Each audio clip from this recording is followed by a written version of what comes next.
Do you support what Hamas launched on Saturday morning? Well, this is not the right question, Louis. Really, the right It's question. an important question. No, it is not an important question because whether you support their action or not is an important question. No. It is not an important question. Hamas is a group, is a militant group. You're talking to, with the Palestinian representative. Our position is very well known and clear. And what is that? Do you support Hamas's actions? And then you cannot equate. This is not about support or not support. I am here to represent my people, the Palestinian people, what they are going through. I'm not here to condemn anybody.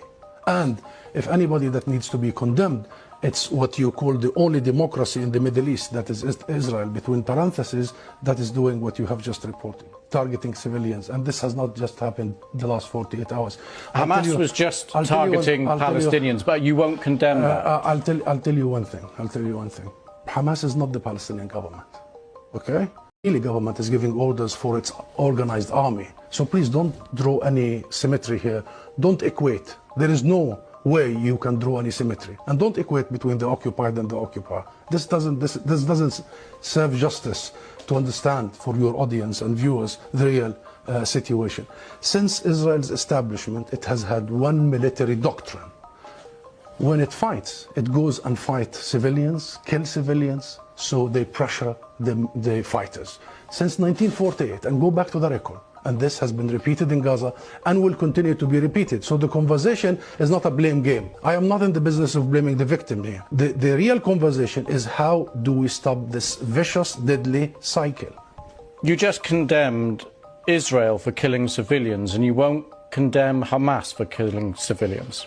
How many times you have interviewed Israeli officials, Louise?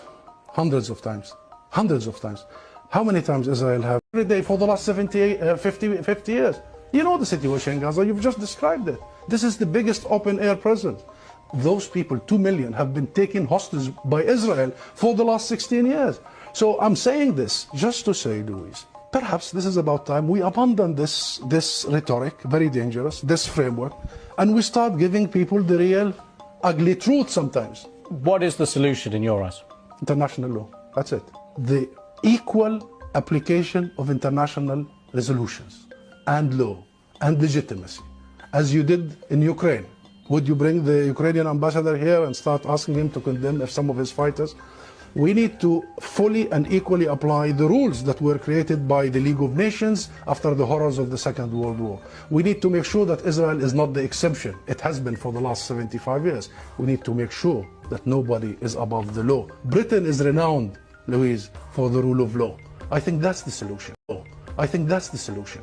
Israel is an occupying force. It is responsible to provide protection for the people under its occupation. And should they commit crimes and crimes against humanity in the coming hours and weeks, it must be held accountable by the international community and the international judicial system. Hussam Zomlot, thank you very much for coming on the program. Thank you. War crimes right live on your own cameras. Do you start by asking them to condemn themselves? Have you? You don't. You don't. No, I'll answer that question. You don't. You know why I refuse to answer this question? Because I refuse the premise of it. Because at the very heart of it is misrepresentation of the whole thing. Because it's the Palestinians that are always expected to condemn themselves. I mean, come on, this is a political conflict. We have been denied our rights for a long time. So this is the wrong starting point. The right starting point is to focus on the root causes, is to try and get out of this extreme dark tunnel, as opposed to this business by BBC and the mainstream media for 75 years. You bring us here whenever there are Israelis who are killed. Did you bring me here when many Palestinians in the West Bank, more than 200 over the last few months? Do you invite me when there is such Israeli provocations in Jerusalem and elsewhere? What Israelis have seen, which we started by saying tragic, the last 48 hours, the Palestinians see every